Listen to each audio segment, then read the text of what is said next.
हरि ओम। ओम।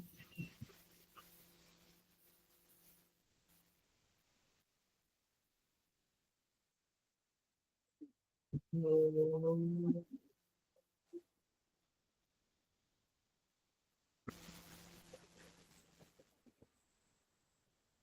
ओम।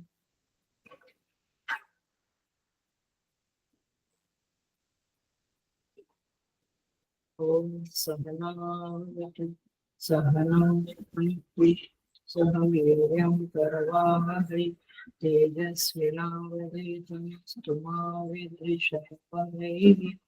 ओम शांति शांति शांति। नमस्ते जन कल्याणे निरतं करुणामय मम पुण्यते सद्गुरु।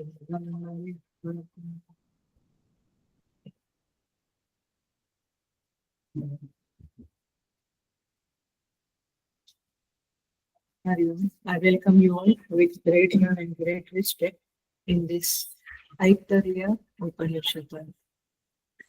हम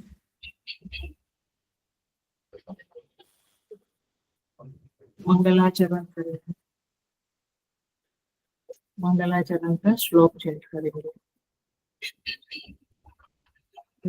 ओम वाङ्मे मनसि प्रतिष्ठिता मनो मे वाचि प्रतिष्ठितम् आविराविर्मयेधि वेदस्य महानिष्ठः श्रुतं मे मा प्रहासीहि अनेनाधीतेन अहोरात्रान् सन्दधामि ऋतं वदिष्यामि सत्यं वदिष्यामि तन्मामवतु तद्वक्तारमवतु अवतु माम् अवतु वक्तारम् अवतु वक्तारम्। ॐ शान्ति शान्ति शान्ति।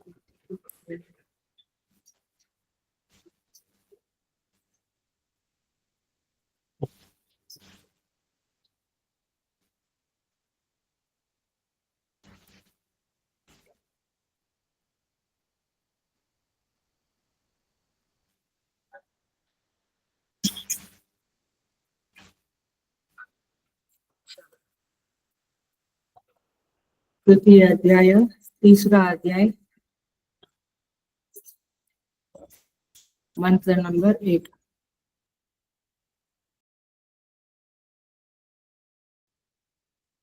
ओम कोयम आत्मा इति वयम उपासमहे अतः स आत्मा येन वा पश्यति येन वा शृणोति येन वा आगन्धान् आच्छिद्रति येन वा आवाचं व्याकरोति येन वा आस्वादु च अस्वादु च विजानाति।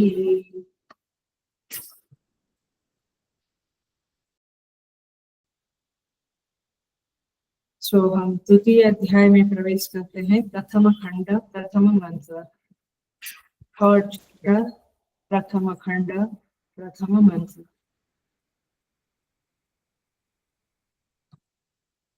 वयम वयम माने हम लोग। उपासमहे उपासमहे माने जिसकी उपासना करते हैं। वह तीसरा अध्याय प्रथम खंड प्रथम मंत्र। सह माने वह अयम आत्मा यह आत्मा कह इति यह आत्मा कौन है। वा अथवा वा माने अथवा ये न पश्यति जिससे मनुष्य देखता है। वा ये न सुनोति जिससे मनुष्य सुनता है। वा अथवा ये न गंधान आच्छिद्रते जिससे गंधों को सूंघता है। अथवा ये न वाचम व्याकरोति जिससे वाणी को स्पष्ट बोलता है। वा माने अथवा ये न स्वादु च अस्वादु च विजानाति जिसके द्वारा स्वादयुक्त और स्वादहीन वस्तु को अलग अलग तरह से जानता है। स आत्मा कतरः वह आत्मा कौन है।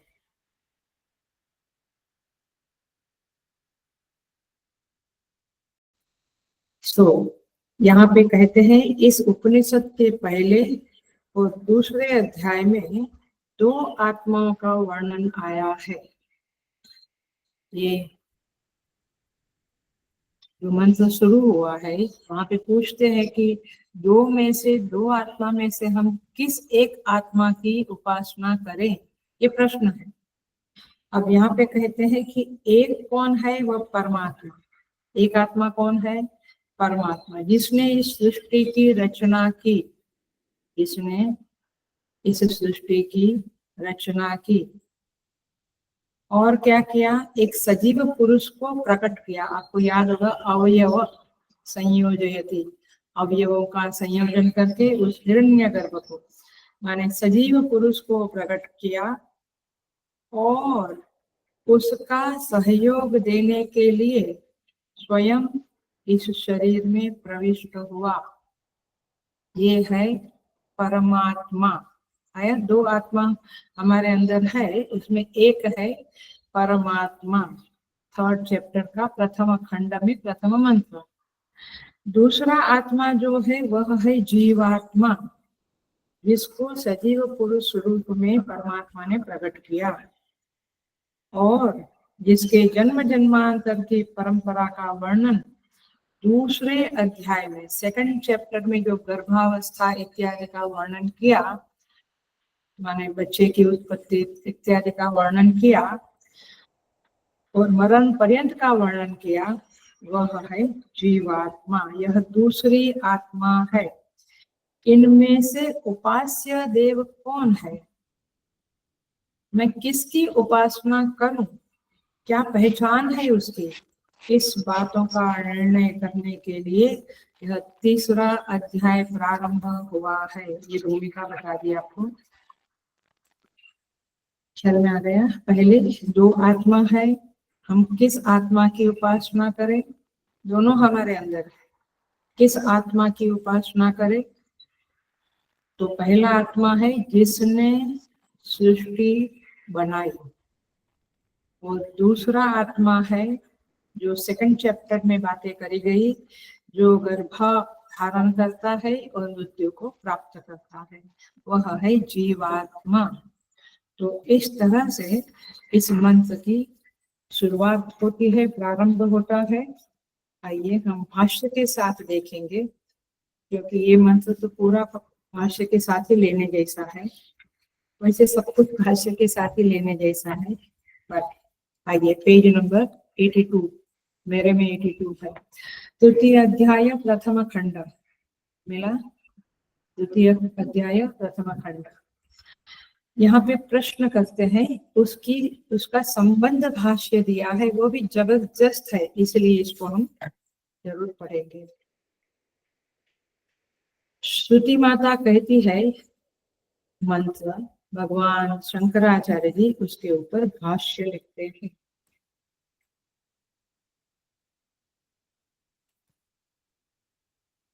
ब्रह्म विद्या साधन कृत सर्वात्म भाव फलो आप्तिम। ब्रह्म विद्या का जो साधन है उसके द्वारा फल क्या है?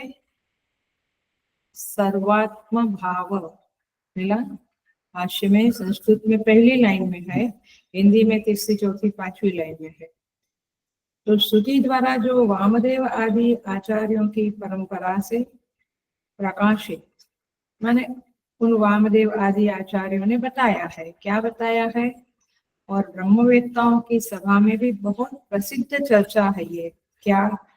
ब्रह्म विद्या साधन है और सर्वात्म भाव फल। सर्वात्म भाव माने सब कुछ मेरी आत्मा है ऐसा ज्ञान। ये क्या है? फल है। साधन क्या है? ब्रह्म विद्या, यह साधन है। ये बात पक्की करनी पड़ेगी। तो जब ये बात है, ऐसी चर्चाएं ब्रह्म चर्चाएं होती रहती है गुरुकुलों में, तो अब करने वाले कौन है? कहते हैं फल की प्राप्ति को उपलब्ध करने वाले मुमुक्षु और जिज्ञासु लोग हैं। Those who are seekers, they will discuss this kind of a topic. otherwise share market, share bazaar, and movie and all and online. So ऐसे ब्राह्मण लोग जीव भाव पर्यंत साध्य साधन रूप अनित्य संसार, आप इसको ट्रिपल अंडरलाइन करो, ट्रिपल, मैं इसके ऊपर थोड़ा बोलूंगी। माने ये जो मुमुक्षु लोग इसके बारे में चर्चा करते हैं, वे कौन लोग हैं, उनकी लाइफ की योग्यता क्या है? तो भाष्यकार कहते हैं वे लोग साध्य साधन रूप अनित्य संसार से निवृत्त होने की इच्छा वाले हैं। उनको ये संसार नहीं चाहिए। क्यों नहीं चाहिए? क्योंकि यहाँ पे देखिए भाष्य में अनित्य संसार से निवृत्त होना है। ये अनित्य क्यों कहा संसार को? क्योंकि संसार साधन साध्य रूप है। माने कुछ साधन है, कार है, तो साध्य है कि मैं यहाँ से लोनावाला पहुंच गया, तो साधन हुआ कार, पहुंचा लोनावाला। हर एक चीज इस संसार में कुछ साधन से मिलती है। माने पैसा भी एक साधन है और उसका एक साध्य होता है। मुझे ये चाहिए, तो जो चाहिए वो साध्य है। वो साधन क्या है? उसके लिए मैं फोन करूं, उसके लिए मैं कार से जाऊं, ट्रेन से, हेलीकॉप्टर से, जो, तो ये साधन है। तो सारा संसार, लोग अटेंशन प्लीज, सारा संसार ये साधन साध्य रूप संसार है और अनित्य है। क्यों? क्योंकि मैंने एक बार वो चीज पा ली तो परमानेंट मेरे पास है, ऐसा नहीं है, तो अनित्य है। वो साध्य साधन से जो भी प्राप्त करेंगे वो नित्य की अनित्य? अनित्य। Very simple. तो ये लोग ऐसे मुमुक्षु लोग हैं। साधन क्या? ब्रह्म विद्या। साध्य क्या? सर्वात्म भाव। और ये पाने की योग्यता कौन रखते हैं? मुमुक्षु लोग। कौन है ये मुमुक्षु? जिनके अंदर साध्य साधन से प्राप्त होने वाली चीजों का इच्छा खत्म हो गया है। ये लोग पूछते हैं ये आत्मा कौन है जिसकी हम उपासना करें? उपासना तो करनी है, बट ये आत्मा कौन है? देखें क्या कहते हैं, थोड़ा सा इसके ऊपर और देखते हैं।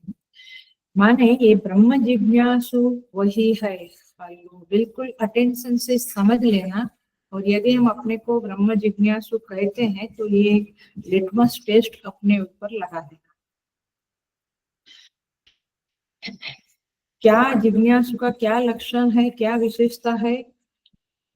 यह है साधन साध्य लक्षण के घेरे में जो जो चीजें आती है उससे वह व्यावृत्त होना चाहता है, उसको वह नहीं चाहते, वो नहीं चाहिए। तो संसार में तो सब चीजें साधन साध्य से ही मिलती है, हाँ, बट उसको वो नहीं चाहिए, अर्थात संसार ही नहीं चाहिए। क्योंकि जो साध्य इस साधन के द्वारा मिलेगा वो अभी है, कल नहीं है। You never know.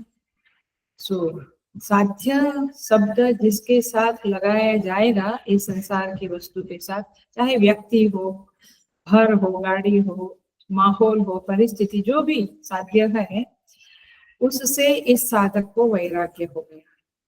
घृणा नहीं है, द्वेष नहीं है, नफरत नहीं है, वैराग्य। उसको इसमें कोई प्रयोजन नहीं दिखाई देता है, देयर इज अ पर्पस, ऐसा उसको नहीं लगता है। बच्चे को तो खिलौने में लगता है, फिर जवानी, फिर बुढ़ापा, सबको कहाँ कहाँ प्रयोजन लगता है, इसको कहीं नहीं लगता है। ये मुमुक्षा का लक्षण है। तो साध्य साधन से लेकर जीव भाव पर्यंत उसको वैराग्य। माने एक लाइन में बोले तो जीवत्व से वह मुक्त होना चाहता है। ऐसे लोग इस उपनिषद की क्लास करते हैं, उपनिषद समझने की कोशिश करते हैं और जगत से वैराग्य रखते हैं।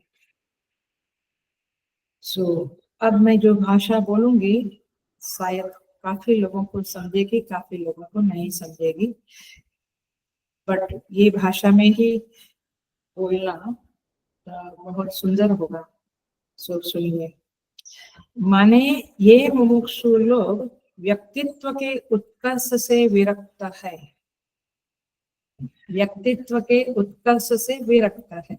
मैंने पिछले गीता क्लास या इस क्लास में कई तरह में बोला है कि एक होता है talent and skill and all that, वो अभ्युदय है, लेकिन एक होता है अंतःकरण का विकास माने निर्मलता। आप किसको चूज करते हैं? मैं बार बार कहती रहती हूँ क्लास में कि बाल विहार में भेजो बच्चों को, गीता चैंटिंग सीखने को भेजो। क्यों? क्योंकि जीवन में प्राप्त करने जैसा यही है, बाहर का जरूरत है उतना ठीक है। सो यही संदर्भ में ये बात बोली जा रही है। व्यक्तित्व के उत्कर्ष उसको नहीं चाहिए, उससे वो विरक्त है। एक विद्या, एक स्किल, एक टैलेंट होती है जिससे आपका अभ्युदय होता है, माने पैसा, नेम, फेम ये सब मिलता है, अच्छी परिस्थिति, अच्छा माहौल, सब कुछ मिलता है। व्यक्तित्व का श्रृंगार करता है व्यक्ति, माने उससे, ये विद्या से क्या होता है? व्यक्तित्व, पर्सनालिटी का डेवलपमेंट होता है, पर्सनालिटी का श्रृंगार होता है।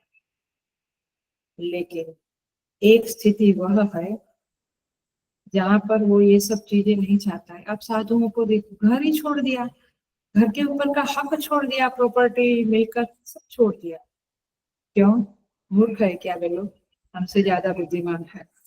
क्योंकि उनको व्यक्तित्व का संदर्भ में कुछ नहीं चाहिए, उनको जो चाहिए वह आत्मा के संदर्भ में। इसलिए आप देखो, ये क्लासिक भाषा है, स्वामी जी की भाषा है, वही बोल रही। एक स्थिति है जो घट पर, घट माने पोट, घड़ा, घट पर फूल चढ़ाकर, ध्यान से सुनना, घटाकाश को सजाना नहीं चाहता है। घट के ऊपर फूल सजाकर घटाकाश को सजाना नहीं चाहता है, वह घट को तोड़ देना चाहता है जिससे वह महाकाश की अनुभूति कर सके। वो घटाकाश उसके लिए मायने नहीं रखता है। घटाकाश माने एक पर्सनालिटी, एक देह, एक देह। तो घटाकाश, अनेक घटाकाश है। तो घटाकाश को फूल चढ़ाना और फिर घटाकाश की महिमा को बढ़ाना, क्योंकि वो तो महिमा उस कोट की ही बढ़ेगी और किसी की नहीं। बट ये क्या करना चाहता है? उसे तोड़ के उसको महाकाश में मिलाना चाहता है। वो महाकाश की अनुभूति की इच्छा रखता है। कौन? मुमुक्षु। आई बात? उसके लिए उपनिषद होते हैं। इसलिए कुछ भी समझना, कुछ भी करना, ये बहुत, इसलिए बेसिकली तो गुरुकुल वास और गुरु का सानिध्य में ही साधना बहुत अच्छी तरह से होती है। बट फिर भी चलो, प्रारंभिक काल में इस तरह से भी हम करते हैं। तो व्यक्तित्व में परिच्छेद की व्यावृत्ति नहीं चाहता है। ये सीमा जो है मेरी, उसको मैं बढ़ाना चाहता हूँ ना। मैं अभी 2 करोड़ का है महीने का, मैं 4 करोड़, अरे साल भर का कॉन्ट्रैक्ट, मैं 4 करोड़ चाहता हूँ, है ना? या 2 गाड़ी है, 4 गाड़ी, ये क्या हुआ? मेरी सीमा को मैं और बढ़ाता हूँ। बट ये सीमा की माने जो परिच्छेद है उसकी व्यावृत्ति नहीं चाहता, वो सीमा बढ़ाना नहीं चाहता है, परिच्छेद की व्यावृत्ति नहीं चाहता। ये शास्त्रीय भाषा है। आपकी भाषा में बोले तो वो सीमा को बढ़ाना नहीं चाहता, एक बंगलों का 2 बंगलों नहीं चाहता। कौन है ये लोग? जिज्ञासु, मुमुक्षु लोग हैं। किसको उपलब्ध करना चाहते हैं? सर्वात्म भाव। किस साधन से? ब्रह्म विद्या से। तो इस तरह से यहाँ पे संबंध भाष्य जो है, तीसरे अध्याय के पहले खंड का पहले श्लोक के ऊपर जो भाष्य है वो हमने पढ़ा और उसको हमने समझा। सो फर्स्ट थिंग इज कि पहले ये समझ ले कि ये कौन लोग है। तो ये लोग ऐसे लोग हैं। And we should know that if we are a mumukshu, we have to be like this. हमारी यही पर्सनालिटी होनी चाहिए, माने यही हमारी इच्छा होनी चाहिए। अब कहते हैं, मैं भाष्य पढ़ती हूँ और फिर भाष्य को और समझेंगे। यहाँ कहते हैं कि हम जिसकी आत्मा, जिस आत्मा की यह आत्मा है, इस प्रकार साक्षात उपासना करते हैं, वह आत्मा कौन है? माने हम जिसकी उपासना करते हैं वो आत्मा कौन है? हम किसको पाने की इच्छा करते हैं? जिस आत्मा की यह आत्मा है, इस प्रकार साक्षात उपासना करने वाला वामदेव एक्सेट्रा ऋषि अमर हो गया, उस आत्मा की हम उपासना करते हैं। किंतु वस्तुतः वह आत्मा है कौन सा? क्योंकि दो आत्मा है। देखिए, इस प्रकार जिज्ञासा होती है। एक समझो कि एक ऋषि सभा बैठी है, उस सभा में ये चर्चाएं हो रही है। इस प्रकार जिज्ञासा पूर्वक एक दूसरे से प्रश्न करते हुए उन्हें आत्म संबंधी विशेष विवरण से युक्त पूर्वोक्त श्रुति के संस्कार से यह स्मृति पैदा हुई। अब जब डिस्कस करते हैं तो उन्होंने जो पढ़ा है, पहले जो सुना है, इसी उपनिषद के पहले और दूसरे अध्याय में जो बातें आई है वो सब याद आने लगती है। विचेवर टॉपिक हम छेड़ते हैं चर्चा में, उसके आगे पीछे की बातें याद आती है, वेरी नेचुरल। तो यहाँ पे कहते हैं कि उनको स्मृति पैदा हुई। अब क्या स्मृति पैदा हुई? संस्कृत में देखो, साइड में देखो, तम प्रपदाभ्याम प्रापद्यत ब्रह्म इमं पुरुषम, मिला पेज नंबर 83, सेकंड पैराग्राफ। भाष्य के नीचे जो फर्स्ट पैराग्राफ है, उसके बाद सेकंड पैराग्राफ है, एवं जिज्ञासा पूर्वम, पैराग्राफ नंबर 2। उसमें 1 2 3 4 फोर्थ लाइन देखो, चौथी लाइन देखो, तम प्रपदाभ्याम, मिला, प्रापद्यत ब्रह्म पुरुषम। अब सेकंड लाइन है उधर ही, उसके बाद एक स एतम सीमानम विदार्य एतया द्वारा प्रापद्यत। ये दो, इन दोनों में से हम किसकी उपासना करें? हेलो, प्लीज प्लीज, ये टॉपिक बहुत समझने जैसा है, क्योंकि हम वास्तव में किसकी उपासना करते हैं, हम क्या करते हैं जप तप करते समय। We should have a total clarity about that. तो आइए इसको हम समझते हैं। यहाँ कहते हैं इस पुरुष में ब्रह्म पादाग्र भाग द्वारा प्रविष्ट हुआ। एक है जो पैर से उत्पन्न होता है, जैसे माता के गर्भ से है तो पैर से निकलता है, माने पैर से उसका जन्म हुआ, ऐसा कहते हैं। तथा इसी पुरुष में वह इस सीमा को ही विदीर्ण कर इसके द्वारा प्राप्त हुआ। सीमा को माने ब्रह्मरंध्र, जो माथा के ऊपर अपने मस्तक में जो ब्रह्मरंध्र है, जिसको द्रोणाचार्य एक्सेट्रा महापुरुषों ने इसको तोड़कर जीवन मुक्ति को, माने वहां से निकल गए।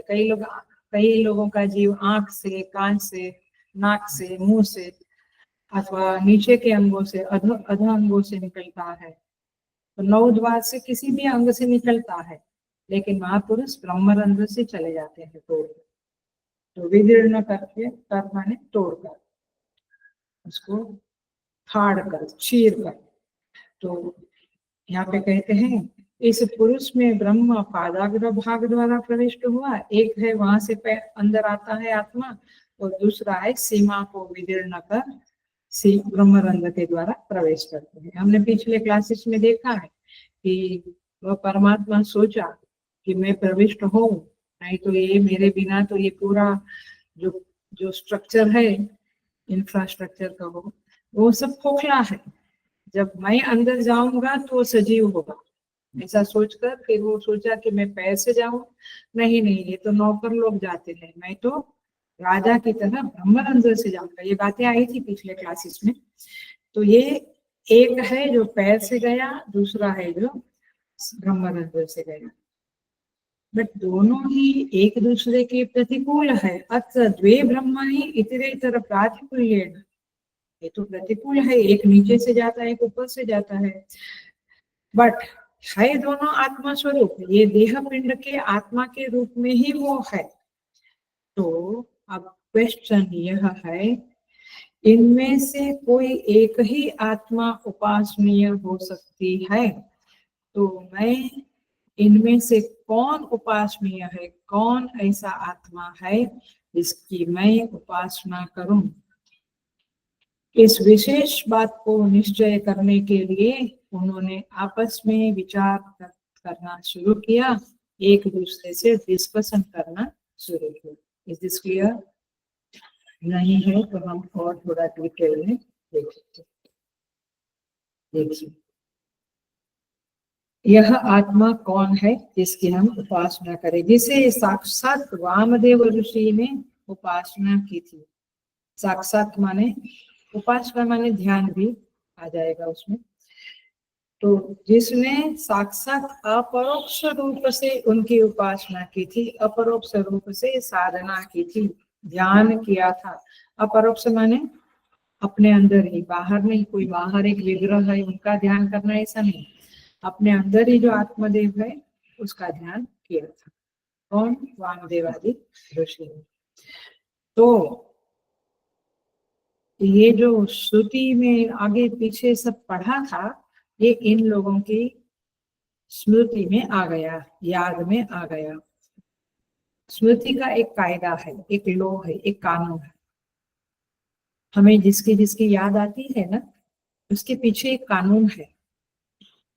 जैसे कोई चीज बहुत लाभदायक है तो उसका लोभ होता है, वी ग्रीड फॉर दैट। कोई चीज दुखद होती है तो हम उसको हटाने की कोशिश करें। ये कायदे है, ये अंतःकरण के कानून है। तो स्मृति का भी एक कानून है, वह यह है कि जिसके बारे में हम टॉपिक पे हम चर्चा करते हैं उसका आगे पीछे का स्फुरित हो जाता है। जो पढ़ा है, जो सुना है, वो चित्त में आने लगता है। ये स्मृति का एक फीचर है, एक उसका लक्षण है। तो जिस विषय में चर्चा करते हैं उसकी याद, उसके आजू बाजू की यादें आती है। ये हमारा हम जानते हैं कि कुछ बोला तो हमें उसका आगे पीछे का सब शुरू हो गया दिमाग। शुरू। अब यहाँ पे कहते हैं तम प्रपदाभ्याम। देखो पहला वाक्य जो डाला था रूप में वो पढ़ रही हुए। तम प्रपदाभ्याम, प्रपद माने पैर से। इस पिंड को, इस देह पिंड में, उस ब्रह्म ने, उस पुरुष ने पैर से प्रवेश किया, माने नीचे से प्रवेश किया, पैरों की ओर से अधोद्वार से प्रवेश किया, ऐसा उसका अर्थ समझना पड़ेगा। तो अधोद्वार से प्रवेश किया ब्रह्म ने। पढ़ा ना द्वितीय अध्याय में हमने, पुरुष के द्वारा स्त्री में सिंचन हुआ, वो अधोद्वार से होता है, तो उसका प्रवेश अधोद्वार से हुआ। तो पादद्वार से प्रवेश किया, प्राप्त किया, ऐसा समझे। किसको प्राप्त किया? देह पिंड को। देह पिंड में आया तो देह पिंड को प्राप्त किया अधोद्वार से, दैट इज नंबर 1। और दूसरा वह भी आता है पहले अध्याय में। 3 अध्याय है इसमें। पहले अध्याय में 3 खंड है, वहां पे आता है क्या? ब्रह्मरंध्र से मैं प्रवेश करता हूँ और उन्होंने प्रवेश किया। तो एक ब्रह्मरंध्र से, एक अधोद्वार से। अब हमारे लिए कौन सा उपास्य है, हम किसकी उपासना करें, ये प्रश्न है। मोस्टली हम जीवात्मा की उपासना करते हैं। जीव को माने अहंकार को तुष्ट करने के लिए ही जीवन खपा देते हैं, राइट? हम कहते हैं मैं भगवान की उपासना करता हूँ, मेरे भाई, मेरे प्रभु। आप किसकी उपासना? ये नस पे उंगली रख दी है मैंने, अभी जो बोला वो नस पे उंगली रख दी। किसकी उपासना करते हैं? उस अहंकार, जीव माने अहंकार, अहंकार का ही नाम जीव है, उसकी उपासना करते हैं या परमात्मा की उपासना? क्या करना चाहते हैं? आपको और भी थोड़ा क्लैरिटी दूं तो कठोपनिषद की मंत्र है, द्वा सुपर्णा सयुजा सखाया समानम वृक्षम परिसस्वजाते तयोरन्य पिप्पलम स्वादु अत्ति अन्य अनशनन अभिचाकसीति। 2 पक्षी है, ये फेमस एग्जाम्पल है, बहुत बार बोलती हूँ, ये बहुत क्लासिक एग्जाम्पल है। वहां पे कहते हैं कि एक ही वृक्ष के ऊपर या डाली के ऊपर 2 पक्षी रहते हैं, एक खाता है, दूसरा खाली देखता रहता है। खाता है माने जीवात्मा भोग करता है, दूसरा खाली देखता है, साक्षी रूप से वो परमात्मा है, तो जीवात्मा करता है। उसी बात को कठोपनिषद में फिर से कहा है, ऋतम पिबन्तो सुकृतस्य लोके गुहां प्रविष्टो परमे पराधे छाया तपो ब्रह्मविदो वदन्ति पंचाग्नयो ये चिकेताः। कहते हैं इस देह में, हृदयाकाश में, बुद्धि रूपी गुफा में ये सत्य का पान करते हुए दो रहते हैं। छाया तपो, छाया और धूप की तरह, माने ऑपोजिट। छाया एक चीज है, धूप ऑपोजिट है, उस ऑपोजिट की तरह दो रहते हैं। ऐसा ब्रह्मविद लोग वदंती कहते हैं। इन्होंने पंचाग्नि व्रत किया और त्रिनाचिकेता का व्रत किया, ऐसे लोग इस बात को बोलते हैं, समझते हैं। तो इसी बात को यहाँ पर भी कहा गया है। यहाँ पे द्वे ब्रह्मणि शब्द है, दो ब्रह्म। अब दो ब्रह्म ने इस पिंड में प्रवेश किया। अब बिल्कुल विपरीत द्वार से प्रवेश किया, ये याद रखना। अब मुद्रा से और पाद से। अब समस्या ये है कि दोनों ही इस पिंड की आत्मा है, और यदि मैं आत्म ध्यान करता हूँ तो मैं किस आत्मा का ध्यान करता हूँ, ये मुझे स्वचिंतन करना चाहिए, अंदर झांकना चाहिए कि मैं दिन भर किसकी उपासना करता हूँ। तो एक आत्मा को पक्का कर लो कि उसकी हमें उपासना करनी चाहिए। अभी तक तो शायद हम दोनों की उपासना, उसकी 1 घंटा और जीवात्मा रूपी आत्मा की 23 घंटा उपासना करते रहते हैं। तो एक मंत्र बहुत इम्पोर्टेंट है, एकदम प्रकाश डालता है आपकी साधना के क्षेत्र में, और आपको सजग कर देता है कि क्या मैं जिज्ञासु हूँ या नहीं। सो देखिए पेज नंबर 84 है मेरे में भाष्य, जो अभी पढ़ा मैंने उसका ही मैं और डिटेल में बता दूं।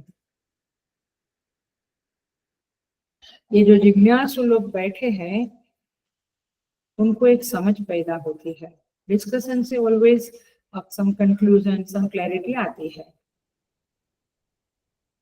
कैसे?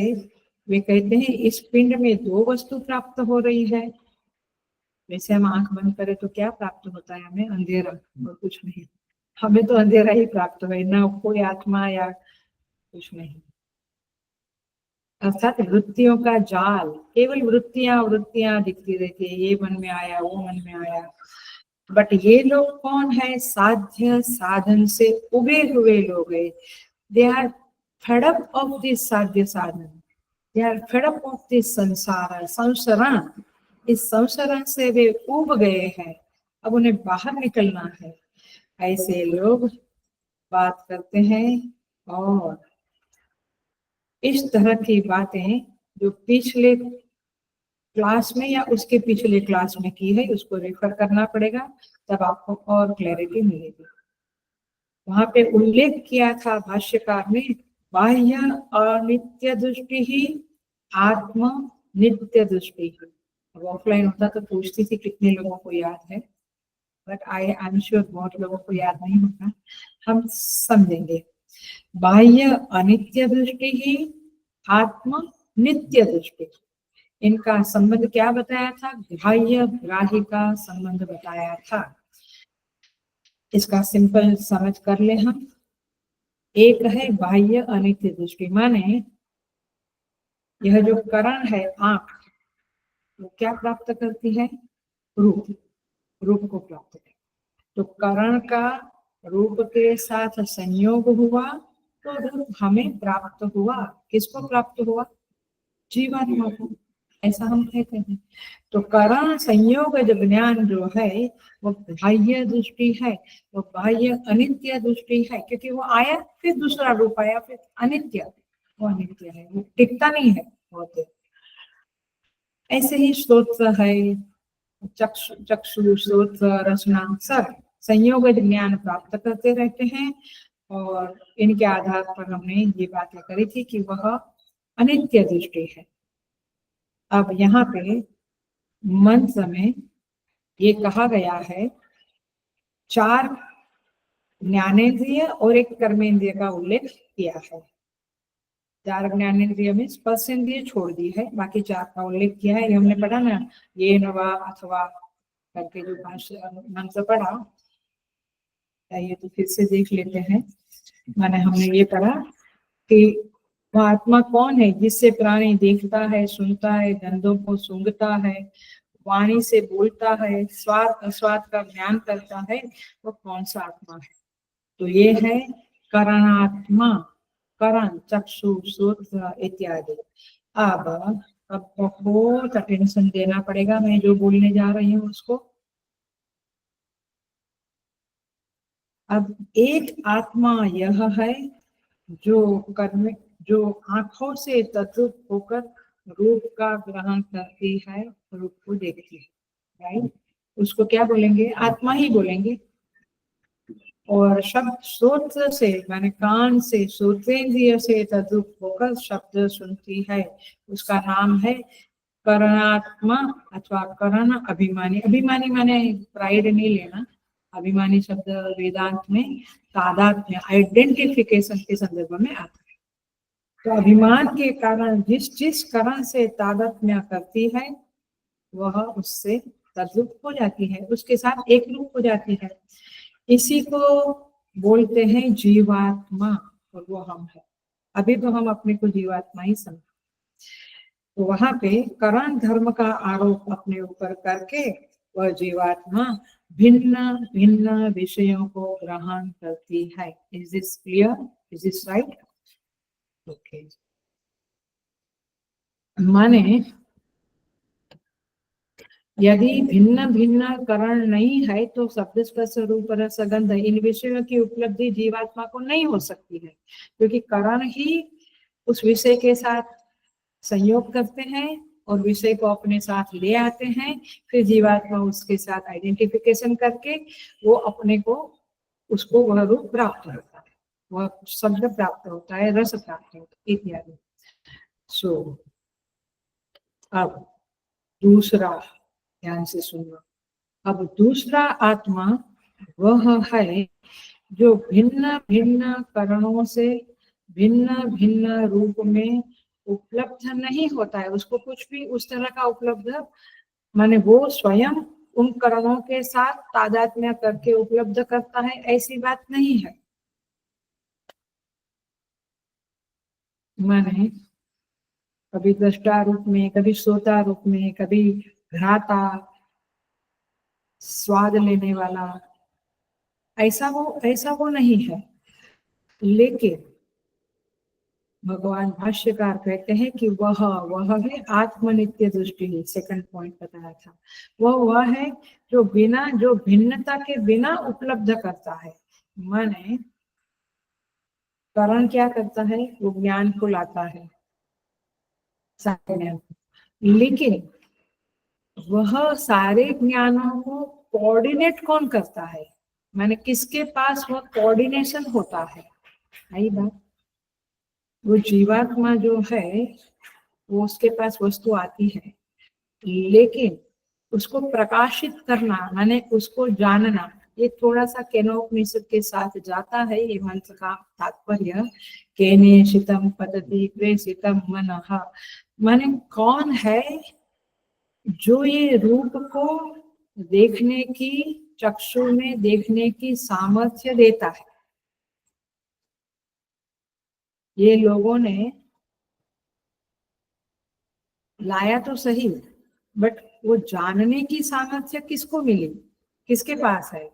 तो जिसके पास वह प्रतिसंधित होता है, संदधानम माने जुड़ता है, जो इन चीजों को कोऑर्डिनेट करता है कि हाँ ये खाने में ये टेस्ट है, क्योंकि मैंने वहां देखा था कि वहां अच्छा बनता है खाना, फिर मैं वहां गया था तब जाके ये कोऑर्डिनेशन कौन करता है अंदर? तो जो समायोजित करता है, कोऑर्डिनेट करता है, प्रतिसंधित करता है, ऐसा कोई एक नहीं होता तो क्या होता था? वो एक दृष्टा हो जाता था, श्रोता हो जाता था, वो आपस में कोऑर्डिनेशन नहीं होता था। तो इसीलिए वह एक है जो श्रोता के द्वारा, दृष्टा के द्वारा, रसयिता के द्वारा लाए हुए सारे ज्ञानों को कोऑर्डिनेट करता है और सभी ज्ञान में वह बैठा हुआ है। इसका नाम है परमात्मा, साक्षी। आया? हम दृश्य विवेक में भी देखा है, एक साक्षी है और एक दृष्टा है और एक दृश्य है। माने मेरा दृश्य अभी आप है, आप दृश्य रूप में है, बट मुझे कौन देख रहा है? ये लगता है मैं able to communicate with you, convey you.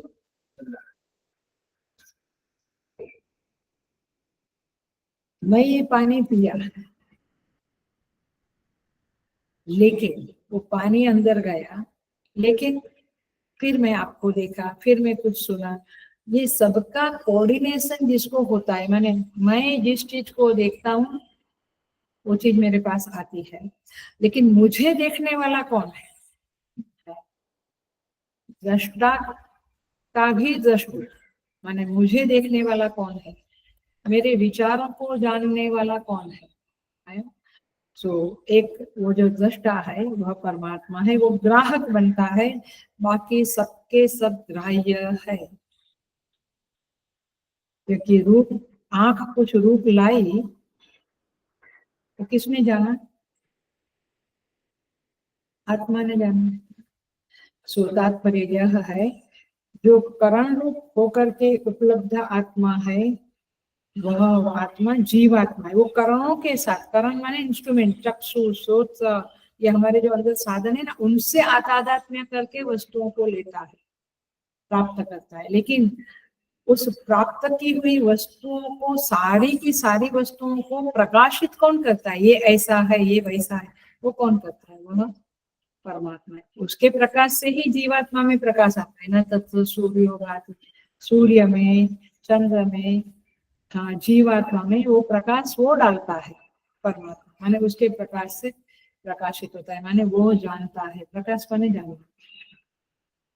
तो यहाँ पे कहते हैं कि वास्तविक आत्मा कौन है?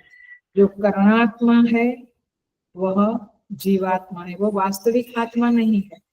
क्योंकि स्वयं कहती है ये न वा, अब देखो क्या कहते हैं, यहाँ पे कहती है ये न वा, ये न माने जिसके द्वारा प्राणी देखता है, सुनता है, गंधों को सूंघता है, जिसकी बदौलत, जिसकी दुआ से, जिसके आशीर्वाद से ये सब होता है, वह परमात्मा है।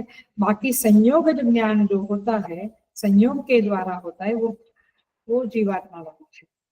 तो इसलिए यहाँ पे कहते हैं कि यह चक्षु धर्म को अपने में स्वीकार करके देखता है, वह संयोग है। श्रोत्र को शब्द के साथ संयोग ज्ञान प्राप्त करता है, वो जीवात्मा है। वाणी के द्वारा बोलता है, बाकी 4 कर्मेंद्रियों को आप समझ लेना और एक ज्ञानेंद्रिय को भी समझ लेना। ये 10 करणों का जो कोऑर्डिनेशन करता है वह कौन है? जो स्वाद, अस्वाद, साधु, असाधु, गो, अश्व, भाष्य में लिखा है, सब पढ़ेंगे।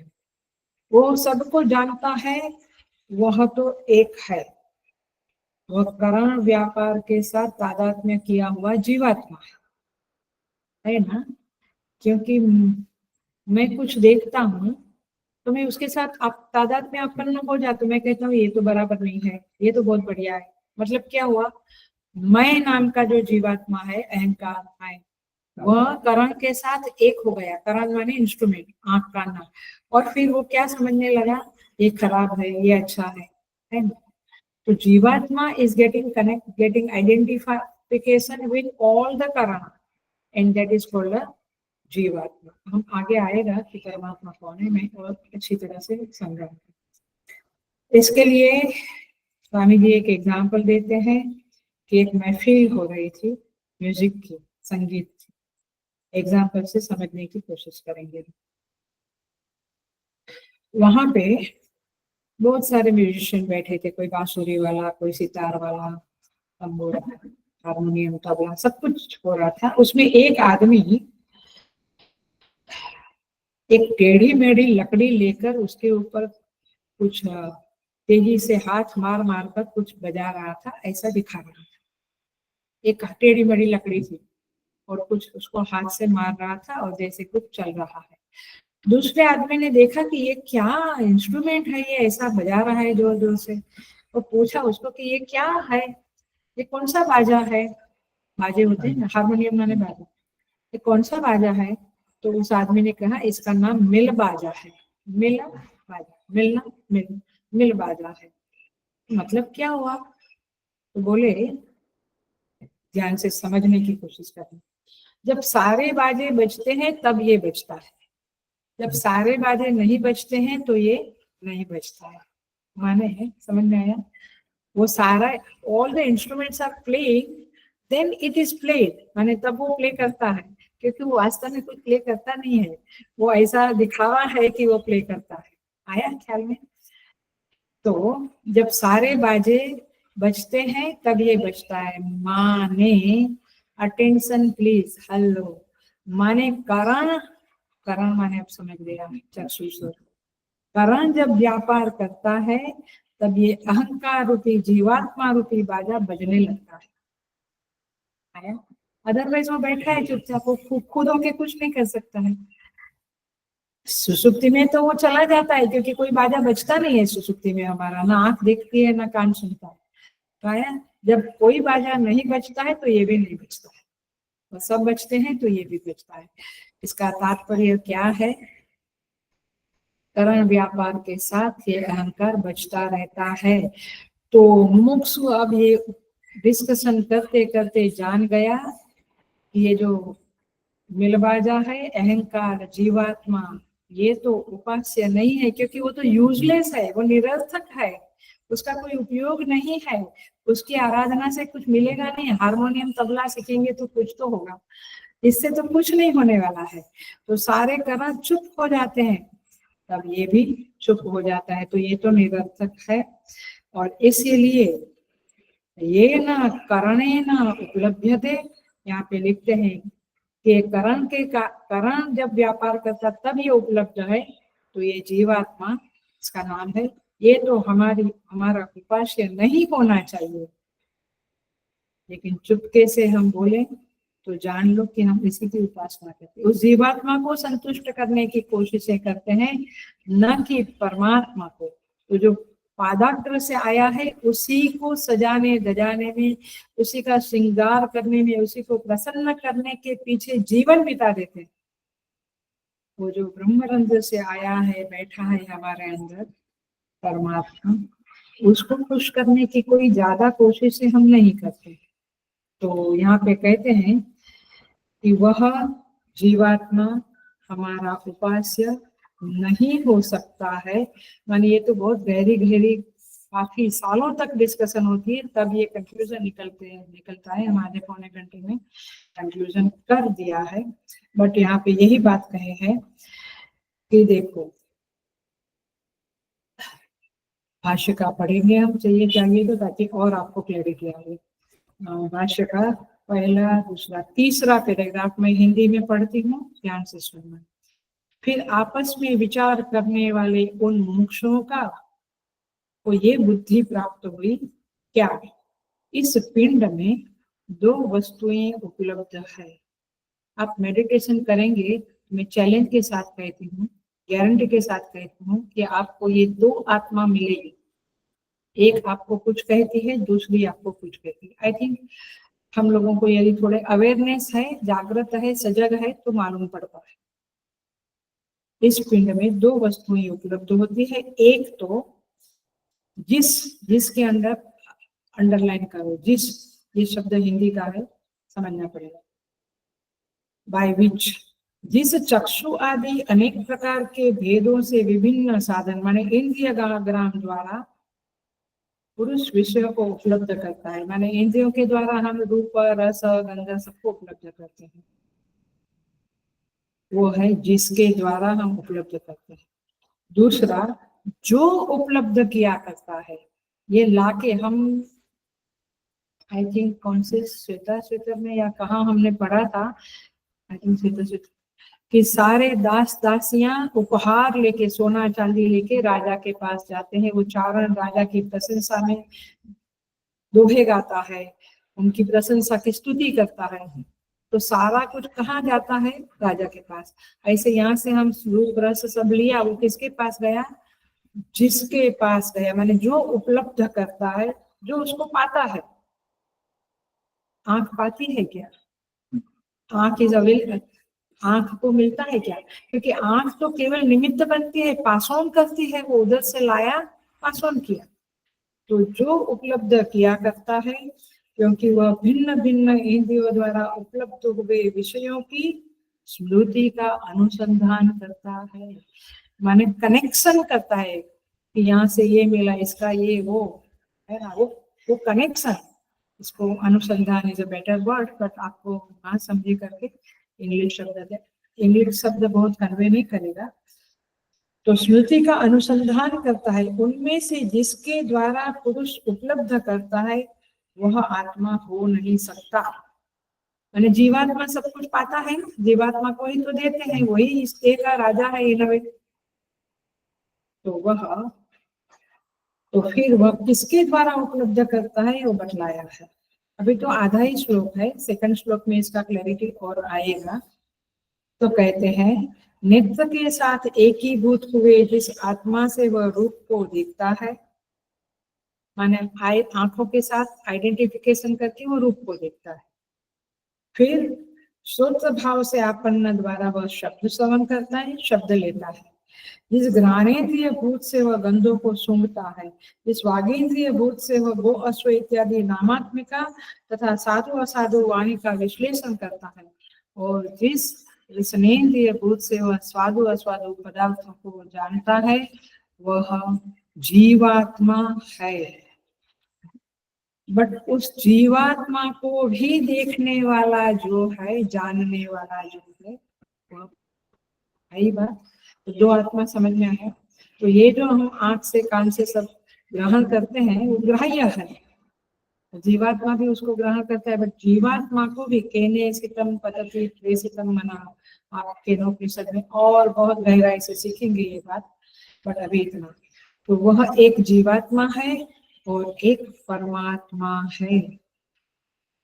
तो इस तरह से यहाँ पे ये बात होती है। हम थोड़ा सा और सेकंड मंत्र में प्रवेश कर जाएंगे। यहाँ पे कहते हैं,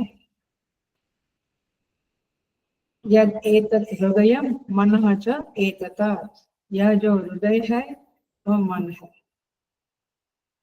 समझना पड़ेगा, हम समझने की कोशिश करें। संज्ञानम, आज्ञानम, विज्ञानम, प्रज्ञानम, मेधा, दृष्टि, धृति, मति, मनीषा, ज्योति, स्मृति, संकल्प, क्रतु, पशु, कामो, वश इति सर्वाणि एव एतानि प्रज्ञानस्य नामधेयानि भवन्ति। आगे के मंत्र में आएगा प्रज्ञानम ब्रह्म, जो फेमस महावाक्य है वो आएगा आगे के मंत्र में, तीसरे मंत्र में, मे बी नेक्स्ट क्लास या उसके नेक्स्ट क्लास में करेंगे। तो ये प्रज्ञान नाम का जो कुछ है उसी के ये सारे नाम है। तो अब हम देखते हैं कि ये क्या है, थोड़ा सा देखेंगे, बाकी का अगले क्लास में देखेंगे। तो 85 पेज नंबर है। वह एक ही है, वह एक ही आत्मा है जो भिन्न भिन्न रूप में स्वयं को प्रकट करता है। ईशावास्यम इदगम सर्वम्, एक ही ईश्वर, एक ही आत्म तत्व इस पूरे ब्रह्मांड में विराजमान है, विद्यमान है, उसी का सब पसारा है, उसी के सब रूप है, बाहर के रूप भी, अंदर के रूप भी। बाहर का रूप माने वृक्ष, पेड़, नदियां इत्यादि, अंदर के माने काम, क्रोध, प्रेम, दया, सब कुछ बाह्य पसारा और अंतर पसारा है। बस आप इतना समझिए। आखिर में आपको समझता है सभी उपनिषद आपको कहाँ ले जाता है, वो एक की तरफ ले जाता है। तो ये भिन्न भिन्न करण वाला कैसे हो गया, ये बहुत बहुत हजारों माह का प्रश्न है, ये थाउजेंड्स ऑफ टन्स ऑफ का ये प्रश्न है। तो आइए इस पे देखते हैं। माने अभी तक जो बात करी, जिसके द्वारा आंखों से देख, आंखों के साथ तादाद में होकर के वो ग्रहण करता है, वो जीवात्मा की बात थी। अब ये दूसरे मंत्र में किसकी बात आई, परमात्मा की। पकड़ी बात आपने, ये पूरा तो नहीं होगा। तो पहले अध्याय में सृष्टि प्रक्रिया से आरंभ करके फिर उस आत्मा ने सृष्टि बनाई, फिर उसमें प्रवेश किया, फिर संसरण हुआ, फिर मुक्ति हुई। ये पहले अध्याय में बात। सेकंड अध्याय में संशोधन की व्याख्या की, कैसे गर्भवास होता है, कैसे जीव मरता है, पुनर्जन्म लेता है, इत्यादि इत्यादि। अब ये तीसरा अध्याय जो है, इसमें बिल्कुल तात्विक मीमांसा हो रही है, उस तत्व की ही मीमांसा हो रही है। शोधन चल रहा है उस आत्मदेव का, ये बात पक्की करो। और मुमुक्षु लोग इसे ढूंढ रहे हैं। तो ढूंढते ढूंढते उनको दो आत्मा मिल गई। ये मुमुक्षुओं को दो आत्मा मिल गई। अब वैसे बौद्ध लोगों को तो एक भी नहीं मिली, तो इनको एक आत्मा क्या मिली? करणात्मा। करण आत्मा माने जो जो ज्ञानेन्द्रिय कर्मेंद्रियों से आइडेंटिफिकेशन करने वाला जीव आत्मा है, वो एक मिल गया। और एक असली आत्मा मिल गई, रियल आत्मा मिल गई।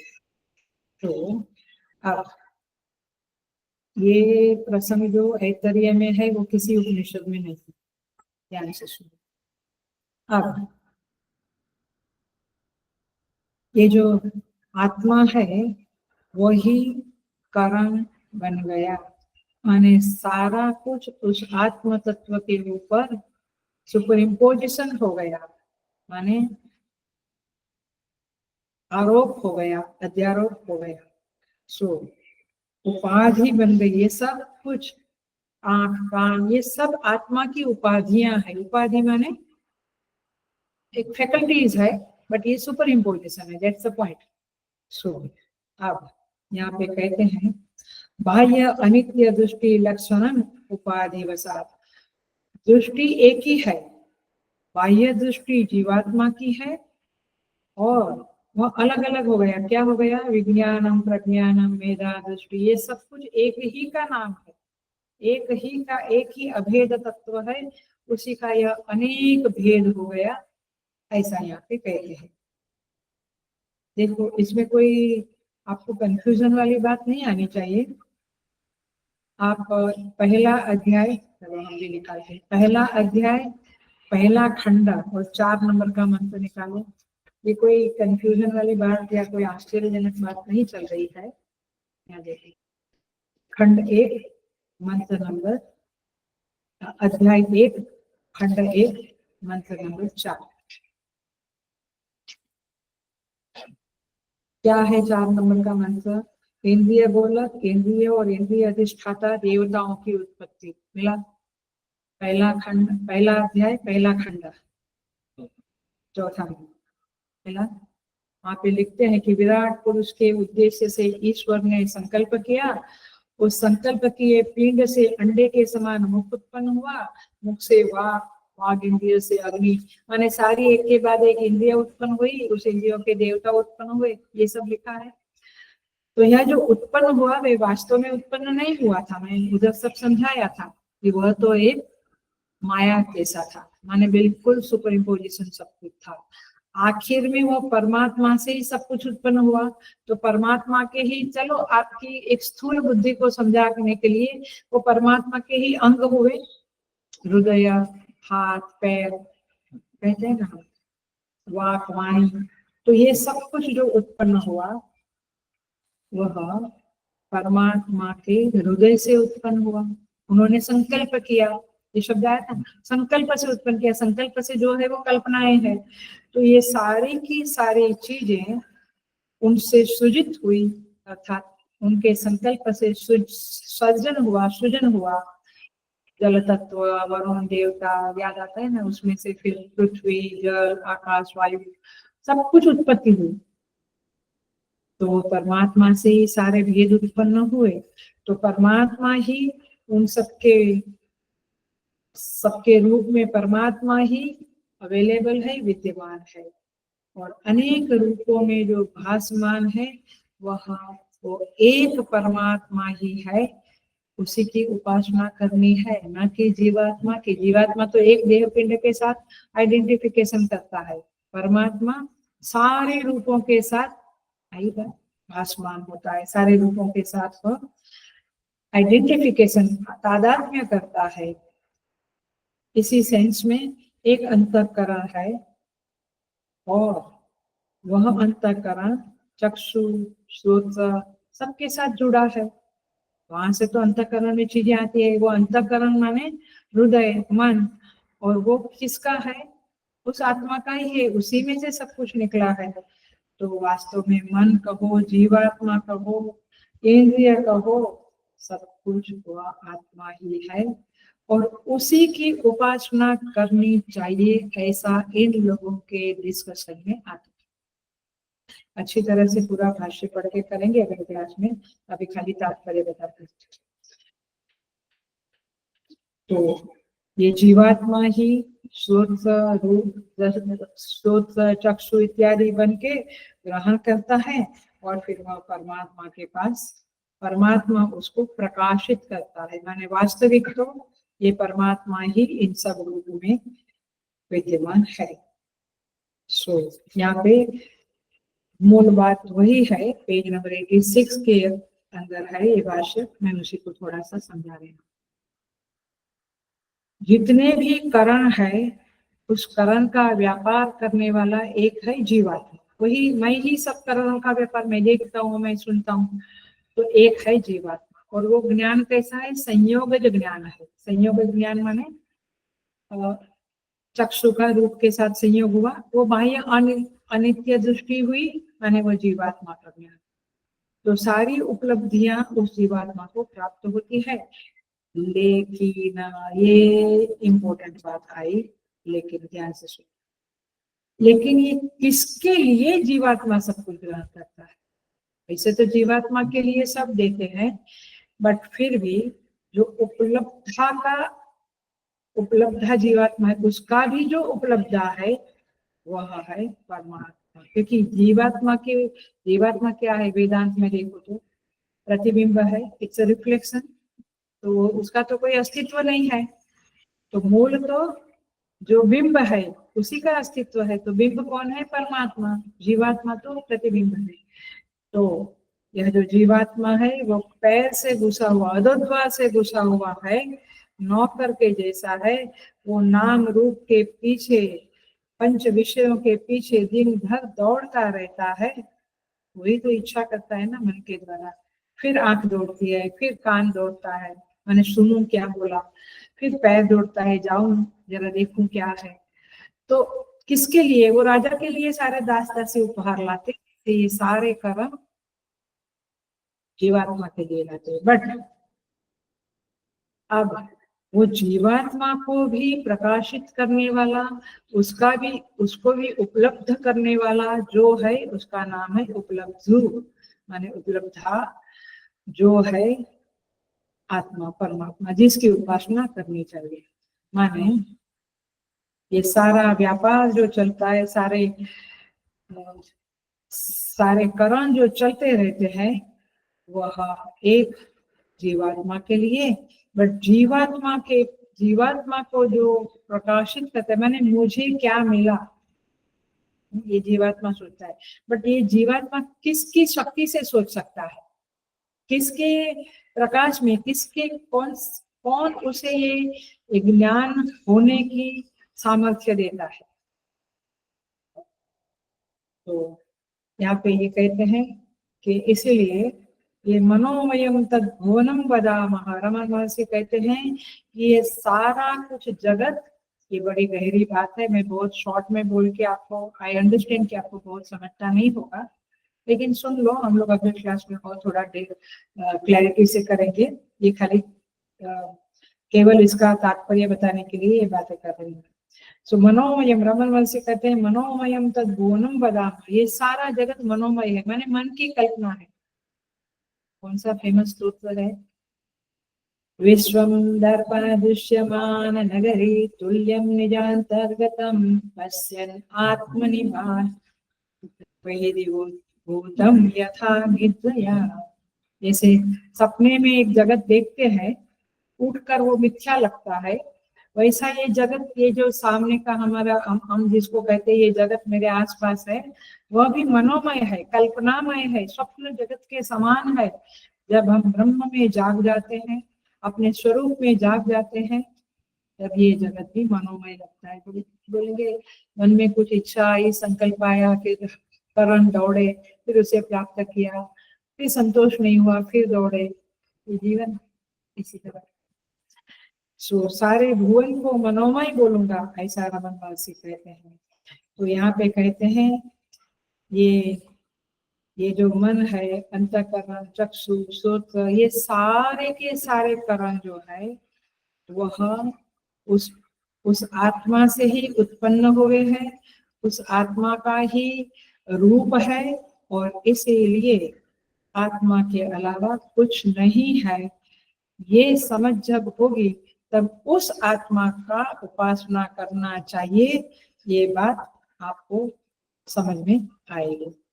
तो उपलब्धि का कारण जो है, माने ये जो ग्राह्य ग्राहिका वृत्ति की बातें करी थी, वह जो करण के द्वारा जो होता है वो ग्राह्य है, और उस जीवात्मा ने जो प्राप्त किया वो ग्राहक है। तो ये परमात्मा ग्राहक ग्राह्य संबंध से भी परे है ना। एक आंख रूप को लाई, चक्षु स्रोत शब्द को लाया, ये सब जीवात्मा को दिया, तो जीवात्मा बना ग्राहक इन वे, और ये ग्राह्य बना। अब उस ग्राहक ग्राह्य से भी परे उनको भी प्रकाशित करने वाला जो है, क्योंकि ये जो ग्राहक है ये तो उपास्य नहीं बन सकता है, ये तो गौण है। तो निगमन क्या हो रहा है, सुन लो। यह जो करणात्मा है माने जीवात्मा, वो उपास्य नहीं हो सकता है। संयोगज ज्ञान द्वारा, वो संयोगज ज्ञान जो है वह प्राप्त करने वाला आत्मा उपास्य नहीं हो सकता है। अर्थात बाह्य अनित्य दृष्टि आत्म शब्द वाच्य नहीं हो सकती है। तो वहां पे भाष्यकार लिखते हैं, पढ़ेंगे, पारिशेष्यात, पारिशेष्यात माने बचा कौन अभी, तो दूसरा आत्मा बचा जो ब्रह्मरंध्र से प्रविष्ट हुआ, तो बचा वही उपास्य है। जिस उपलब्धि के लिए ये हृदय मन की सारी वृत्तियां है, इसकी चर्चा आगे के क्लास में करेंगे, वह उपलब्धा उपास्य आत्मा है। तो उन मुमुक्षुओं ने निश्चय कर लिया कि हमारा उपास्य आत्मा ये जीवात्मा नहीं है, बट दूसरा आत्मा जो है परमात्मा वही है। मतलब आपको पहले शास्त्र का अध्ययन करके ये परमात्मा और जीवात्मा के भेद को समझना पड़ेगा। अपने अंदर भी उसके आवाज जो है, जीवात्मा की एक आवाज है, परमात्मा की एक आवाज है, उसको समझना पड़ेगा। और फिर ये जो परम तत्व है उसके बारे में उपासना करनी पड़ेगी। तो इस तरह से ये ब्रह्म भाव और ब्रह्म उपलब्धि का ये श्लोक है, ये मंत्र है, और इसको हम अगले अगले क्लास में देखेंगे। इसका नाम है प्रज्ञान, और इस शब्द प्रज्ञानम ब्रह्म में जो महावाक्य आता है उसको भी हम देखेंगे। उसके संदर्भ में सेकंड मंत्र भी है और थर्ड मंत्र भी है। सारी चीजें अगले क्लास में देखेंगे। ओम पूर्णमदः पूर्णमिदं पूर्णात् पूर्णमुदच्यते पूर्णस्य पूर्णमादाय पूर्णमेवावशिष्यते।